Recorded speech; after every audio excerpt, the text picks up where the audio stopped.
জন্মভূমির সঙ্গে মানুষের আজীবনের সম্পর্ক। এর সব কিছুই তার মনে হয় কত চেনা, কত জানা। জন্মভূমির মধ্যে শিকড় গেড়ে মানুষ তাই সমগ্র দেশকে আপন করে পায়।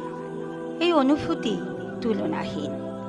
দেশ মানে তো শুধু চারপাশের প্রকৃতি নয়, একে আপন সত্তায় অনুভব করা। আর দেশকে অনুভব করলেই দেশের মানুষকেও আপন মনে হবে আমাদের। আমি কোনো আগন্তুক নই কবিতায় সেই অনুভবই আন্তরিক মমতায় সুন্দরভাবে তুলে ধরেছেন কবি আহসান হাবীব। তিনি উচ্চারণ করছেন, তিনি কোনো আগন্তুক নন।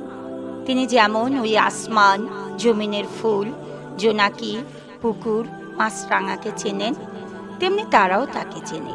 পাখি, কার্তিকের ধান কিংবা শুধু শিশির নয়, তিনি এই জনপদের মানুষকেও ভালোভাবে চেনেন। তিনি কদমালী, জমিলার মার মতো মানুষের চিরচেনা স্বজন। কবি অনুভব করেন যে লাঙল জমিতে ফসল ফলায়, সেই লাঙল আর মাটির গন্ধ লেগে আছে তার হাতে, শরীরে। ধান ক্ষেত আর ধুধু নদীর কিনার, অর্থাৎ এই গ্রামীণ জনপদের সঙ্গেই তার জীবন বাঁধা। এই হচ্ছে তাঁর অস্তিত্ব, এই হচ্ছে মানব জীবন। জন্মভূমির সঙ্গে যে মানুষ গভীরভাবে সম্পর্কিত। আবৃত্তি করছি, আমি কোনো আগন্তুক নই।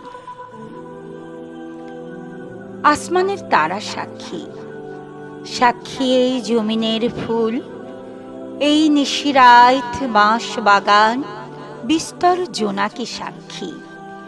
সাক্ষী এই জারুল জামরুল, সাক্ষী পুবের পুকুর, তার ঝাঁকড়া ডুমুরের ডালে স্থির দৃষ্টি। মাছরাঙা আমাকে চেনে। আমি কোনো অভ্যাগত নই। খোদার কসম, আমি ভিনদেশী পথিক নই। আমি কোনো আগন্তুক নই। আমি কোনো আগন্তুক নই। আমি ছিলাম এখানে, আমি স্বপ্নিক নিয়মে এখানেই থাকি। আর এখানে থাকার নাম সর্বত্রই থাকা, সারা দেশে। আমি কোনো আগন্তুক নই। এই খররৌদ্র জলজ বাতাস, মেঘ ক্লান্ত বিকেলের পাখিরা আমাকে চেনে। তারা জানে আমি কোনো অনাত্মীয় নই। কার্তিকের ধানের মঞ্জুরি সাক্ষী, সাক্ষী তার চিরল পাতার টলমল শিশির, সাক্ষী জ্যোৎস্নার চাদরে ঢাকা নিশিন্দার ছায়া। অকাল বার্ধক্যে নত কদমালী, তার ক্লান্ত চোখের আঁধার আমি চিনি। আমি তার চিরচেনা স্বজন একজন। আমি জমিলার মার শূন্য খাখা রান্নাঘর, শুকনো থালা সব চিনি। সে আমাকে চেনে।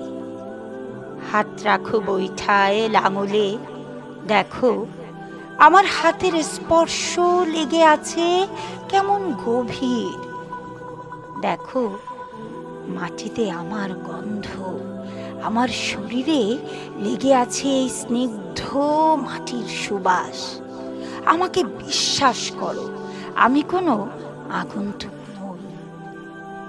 দুপাশে ধানের ক্ষেত, সরু পথ, সামনে ধুধু নদীর কিনার।